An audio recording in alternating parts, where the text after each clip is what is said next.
Hi everyone, my name is Brandon Nguyen and I will be going over Nmap and Metasploit basics for the red team. This is the second workshop that we did for winter break. So what is Nmap? Nmap stands for Network Mapper. It's normally the first thing you do in a pen test. It's industry standard. It's one of the most powerful tools out there. Nmap does a ton of things very, very well. So what it does basically is when you run an Nmap scan, it looks for all the ports that are open and what services they're running. So notable ports are 21 for FTP, 22 and 2222 for SSH. So when you run an Nmap scan over for a domain or a host, it will let you know if those ports are open as well as other ports, like port 80, which is HTTP. So let's move on. So listing open ports on the target host. So there are a few commands that Nmap uses that are very common. So the basic Nmap scan is just Nmap space host. An aggressive scan, what the aggressive scan does, it will tell you the service versions that are running, the operating system, as well as scripts that are running. And stealth scan will make it more stealthier, and so you won't be flagged by anything. Quick scan is wrong. It should be T4, I believe. That just means that it's only going to be scanning certain things. When you do a basic Nmap scan where you just declare Nmap-A, which is aggressive, and host, it will only scan the most popular ports. But you can definitely scan specific port ranges as well as all ports. So to scan all ports, it'd be Nmap space dash lowercase p dash space in the host. When you do an all port scan, it definitely is very time consuming because there's over 10,000 ports, I believe. So it takes some time. So let's see a basic Nmap scan. So Nmap, the site you want to scan is scanme.nmap.com. So Nmap has its own site set up for you to run Nmap scans on for free. And Nmap is not an illegal tool to use, but it's definitely very suspicious. And in some countries, I do believe it's illegal. Because what Nmap does, it's basically equal to going to a neighborhood and checking to see all the doors that are unlocked. So you're basically opening each door to see if it's unlocked or not. So this is what an Nmap scan looks like. To break it down, so port 22 is open and it's running SSH. Port 80 is open, it's running HTTP. Port 9929 is open and it's running nping echo, and 31337 is open and it's running elite. So let's run an aggressive scan to see if we're able to get the service versions.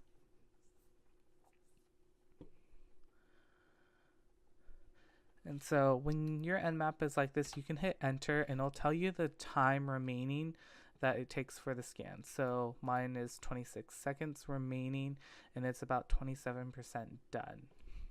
So Nmap is very useful for this, and the reason why you want to know possibly the service versions is if they're running, let's say, an old Apache Tomcat, you could Google that and see if there's an exploit for Metasploit, which we will talk to in a bit. So let's double check. So it's just running through some last minute things.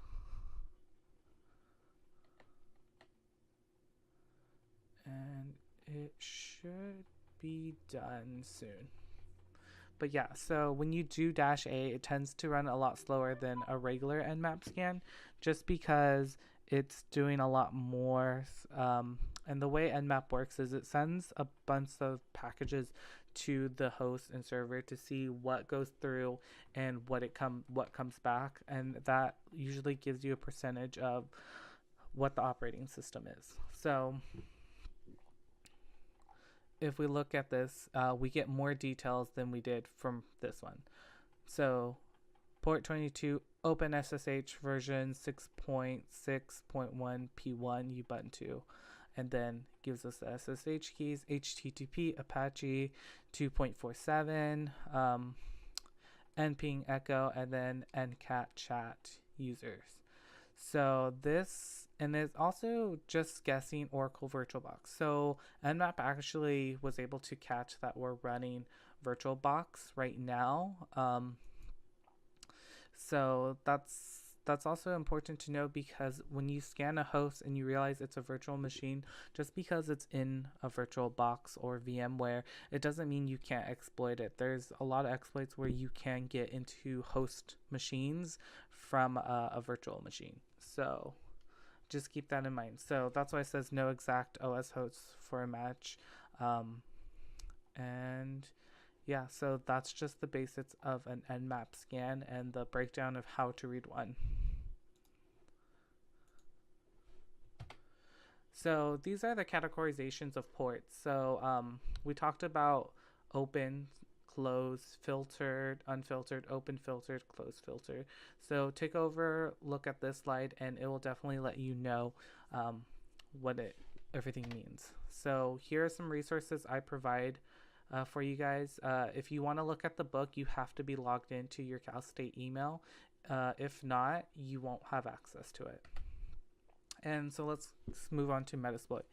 Metasploit is a very powerful and versatile penetration testing tool. It has a lot of modules that Rapid7 makes for it. But just keep in mind, Metasploit isn't a say-all, be-all. It doesn't work with everything, and definitely it only really works with older systems that have a released CVE on. If it's a brand new ODay that was just released, it takes a while for Rapid7 to be able to script something, to script a module to add to Metasploit. But you could definitely make your own modules for Metasploit later on. So later on into the spring semester, we'll go a more detailed dive into Metasploit. But right now, I just want to give you guys the basics. So so Metasploit is a framework structure, which means it's a lot of other code that's built on each other. So there's auxiliaries, which is small pieces of code that do specific tasks, payloads, exploits, exploits is spelled wrong, encoders, NOPS, and post. So to open Metasploit, you just do msf console, and it should open Metasploit. If this is your first time opening Metasploit, it might take a while to build up the database that it's running. The database just holds all the payloads, exploits, and this is what it should look like. So if I wanted to search for a specific exploit, like let's say war, Tomcat war, it will pull up a bunch of stuff. So let's make this window a little bigger.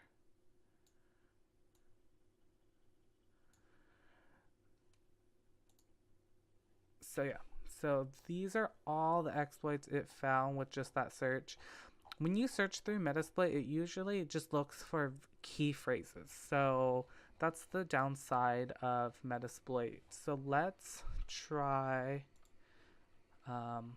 using just a Google search. So since Metasploit is owned by Rapid7, you could simply type Rapid7 Tomcat war exploit. And so let's say I want to check this out.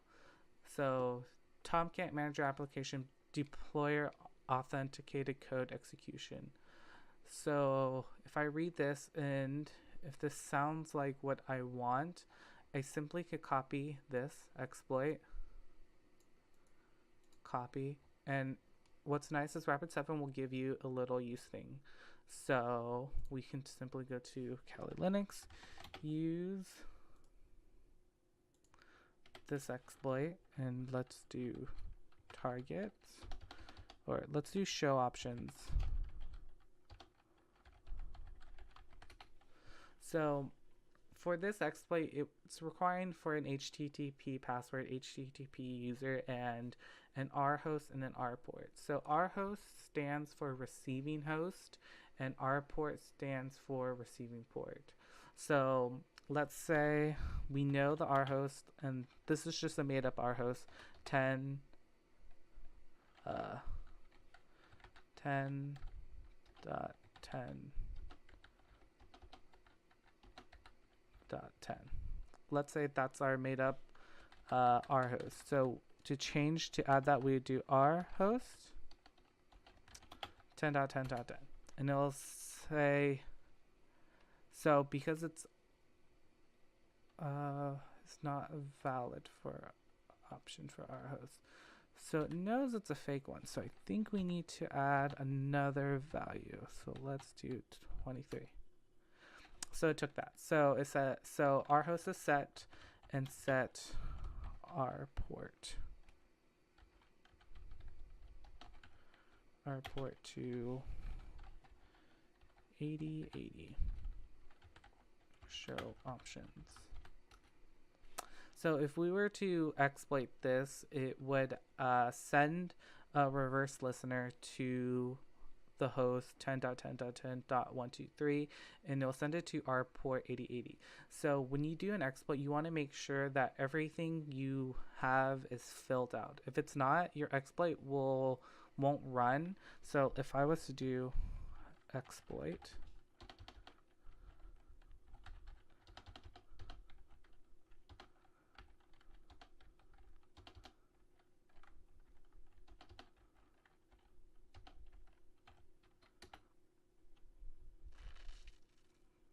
see, it's just oops, I did that wrong.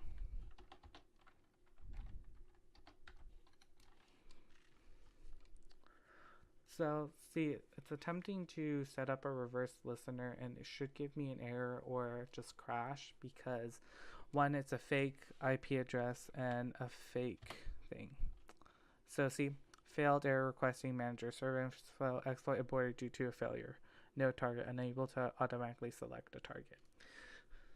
So the best place to get really good experience with using Nmap and Metasploit a little bit is hackthebox. Hackthebox is a bunch of machines set up for people to practice hacking. It is a free service.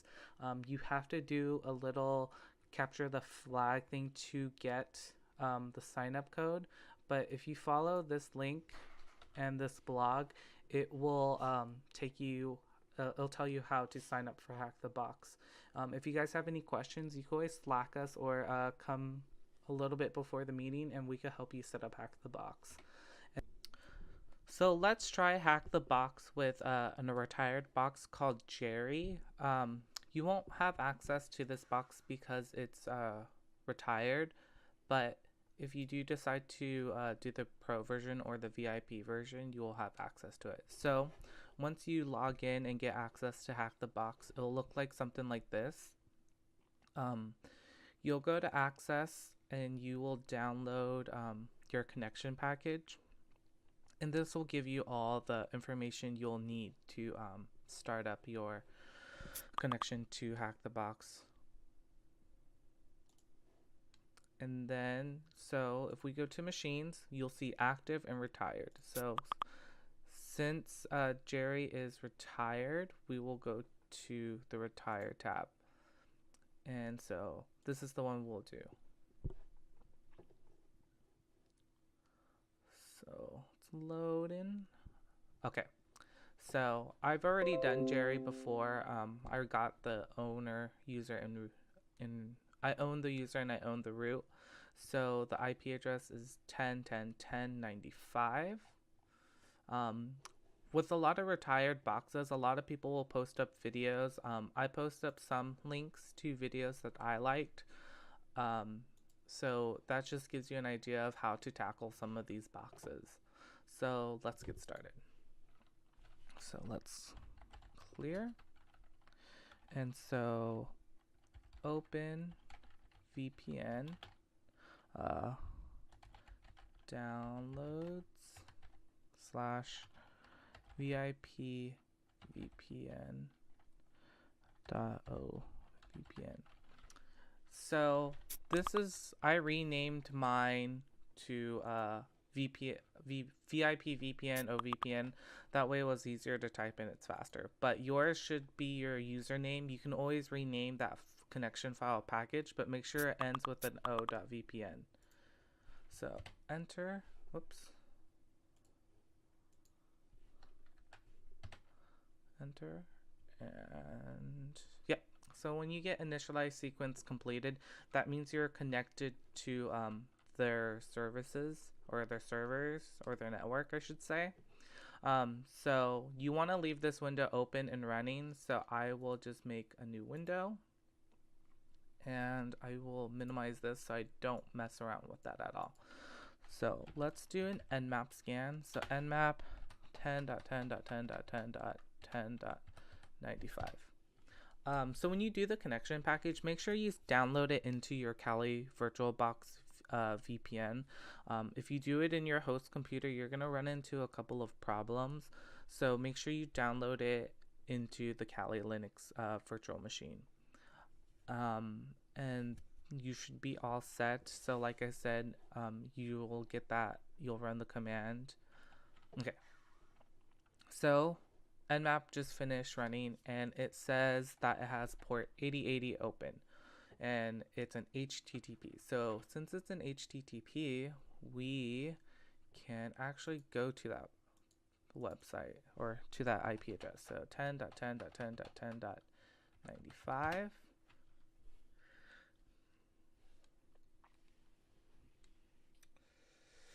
And it is loading.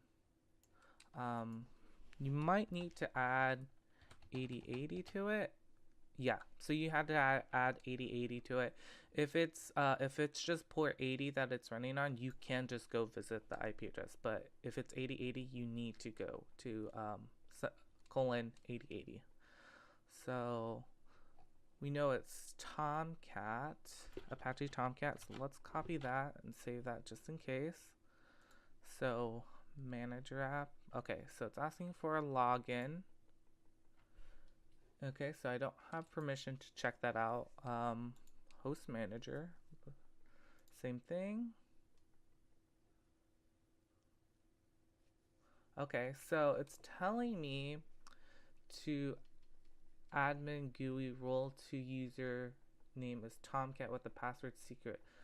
So it's telling me this is like the default credentials for Tomcat. So let's actually try that out. So Tomcat backslash secret. Let's make sure I get secret correct. So yeah, just by reading the site, it'll give you an example of what a default password would be. So let's see if this person changed the default settings. Okay, so it looks like they didn't change the default settings for Jerry for their Tomcat. So that's really interesting to note, is that sometimes when people set up servers and they're in a hurry or they just need to throw something up, what they'll tend to do is they'll actually forget to change the default settings, or they just make a note to change it later and they just haven't had time to. So let's see what we can do with this. So since Rapid7 is a company that owns Metasploit right now, let's see if we can find Rapid7, paste Apache Tomcat. And so a couple of things pop up. So let's try this. Important, remote code execution. So RCE via. So RCE stands for remote code execution. I don't think I want to do this one. I want to do something specific to HTTP. So this gives me a list of CVEs that are used.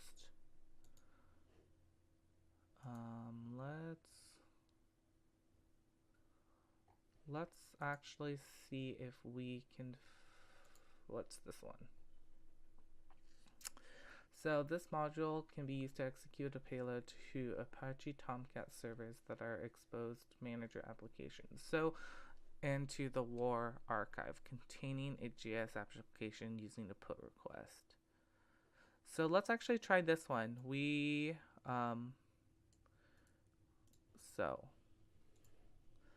So we already ran our Nmap, so let's open Metasploit. So MSF console.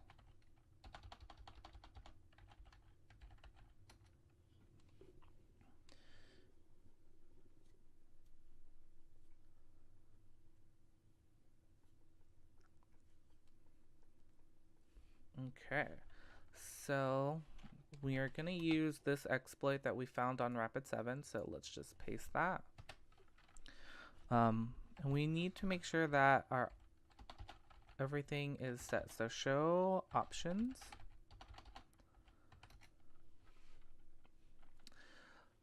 So we can see here that Metasploit's asking for the HTTP password, the username, the R host, and the R port. But we already know the username and password, so we'll just go ahead and set that. So set HTTP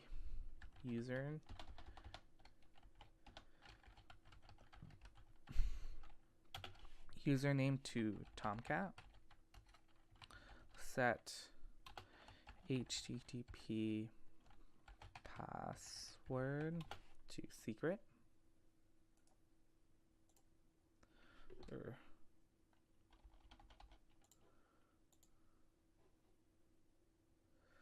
I believe we did this. So let's copy this one.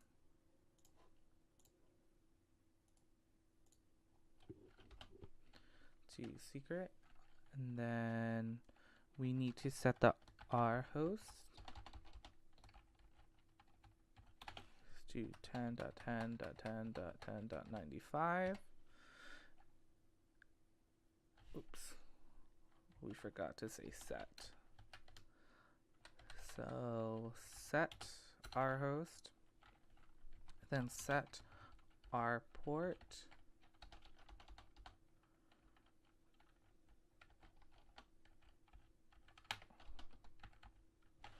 to 8080, and then show options.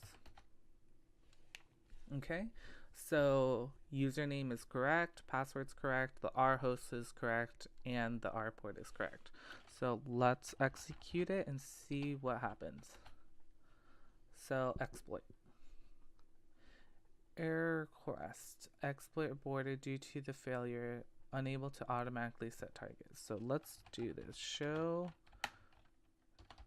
targets. Okay, so there's actually options to do targets. We did automatic, so let's go back to Hack the Box. And so Jerry is a Windows. So let's do set target to number 2. So Windows. And then show options.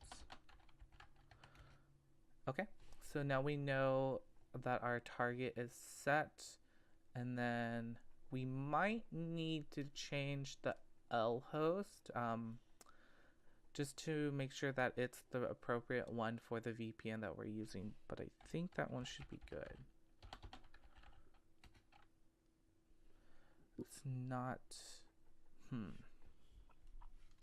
so we might not be using the correct Metasploit module. Let me double check something.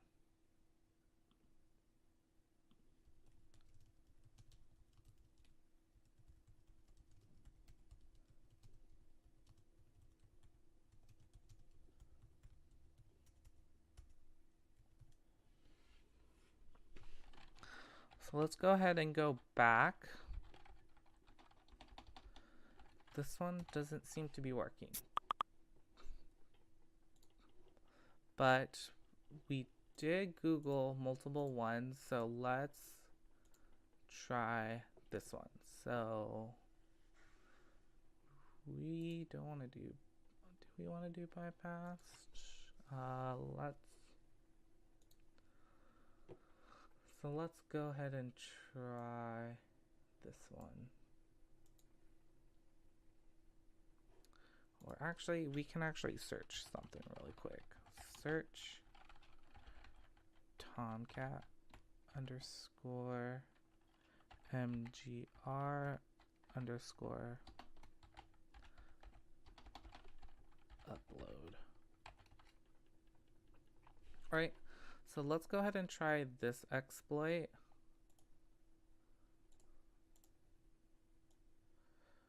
So, and it gives you a description: Apache Tomcat Manager authorized upload code execution. And the way we could figure that out is, let's go here. When we browse, we'll see that we can actually upload files into the server. So select WAR file to upload and deploy it. So the one we're doing was just to deploy, which would have been this part, but we didn't try to do an upload one. So let's go ahead and do use, paste uploads, show options. Right, so it's the same thing as before. So I'm gonna want to set the password, HTTP password to secret, I believe.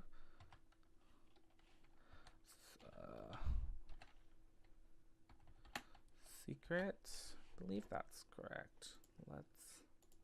Let's double check on that one.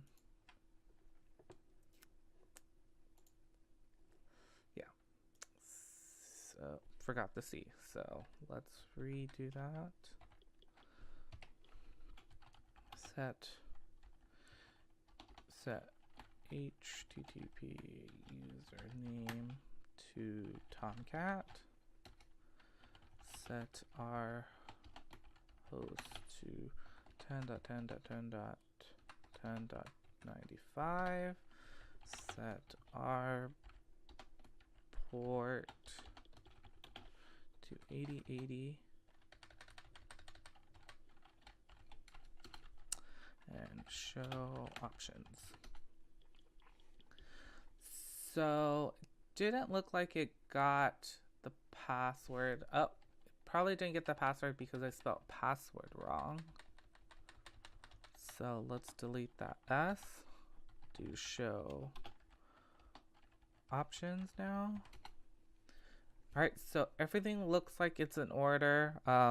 We might need to change the exploit target, but let's run it anyways to see what happens.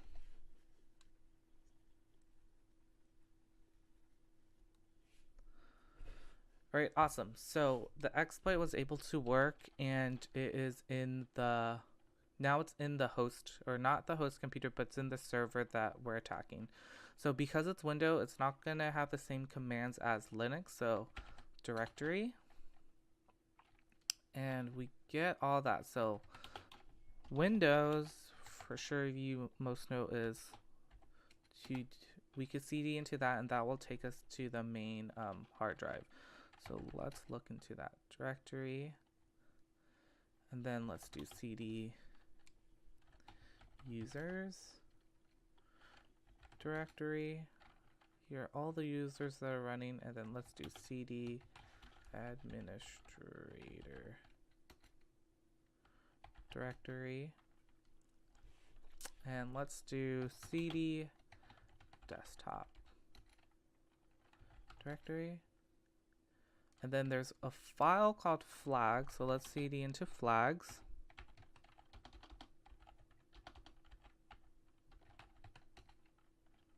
Directory. And then, so let's cat that. So cat 2 for the price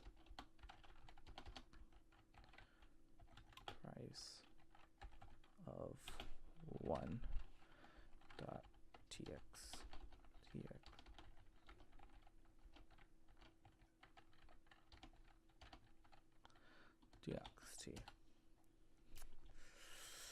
operation failed. So what did we do wrong?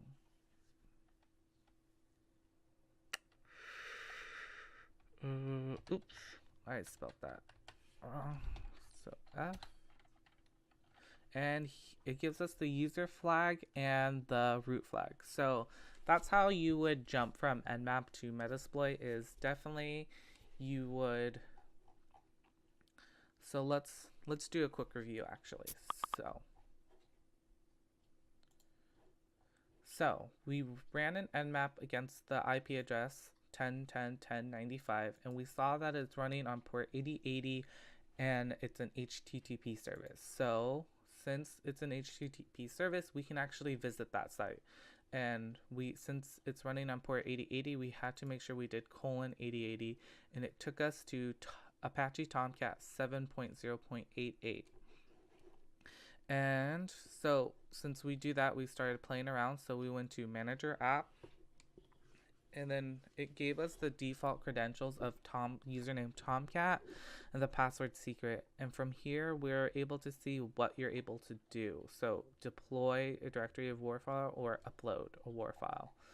And then from that, we just simply Googled Tomcat, the Tomcat version 7.80, and we just looked up at the vulnerabilities that were open to us, as well as search it in Metasploit. So obviously we did the deploy one because that's the one I thought it would be, but it wasn't. So, and it gave us the error, so it wouldn't work. But when we changed to upload, manager upload instead of deploy, we were able to get the reverse listener onto it, or the Metapeter. And then since I already knew the locations of the flags, I knew where to go directly, but you would actually just spend time going through this user's files. You can run other commands as well. But yeah, that is the basics of Jerry. So let me exit, then quit. And that is it. So since I am done with Hack the Box, I'll just do Control-C, and that will close out. So it'll say process exiting, and it will take you to a normal screen like that. Close tabs, and then let's get back. And so that is the basics of Jerry. Jerry is one of the easier boxes, but since it's retired, you won't be able to access it at all. But why don't you guys try it out on yourself? Try it with a current box. Try getting the user.txt in irked. And so to go there is you'll just go to machines. So right here, active. And then just look for the username irked. So I already solved irk. But so if you guys have any questions, feel free to Slack me or Rojan. We were both able to get it. But this is what irked looks like. This is the IP address. So just to help you guys out, you just run Nmap, Metasploit, steghide, and you should be able to get all the information and SSH, and you should be able to get the user.txt that way. For the Nmap, it's not going to be the most popular ports. So we talked about earlier of how to scan maybe all the ports, or maybe you need to Google how to scan certain port ranges. Yeah, so go ahead, try that out. That will conclude the workshop for Nmap and Metasploit. If you guys have any questions, feel free to Slack me or Rojan. I will be posting the slide links, as well as the resources for the books that I used. Just be sure that you're logged into your Cal State Fullerton email drive or email to access all the items in the drive. That's how we limit from strangers just accessing the videos and our information. All right, have a great day, everyone.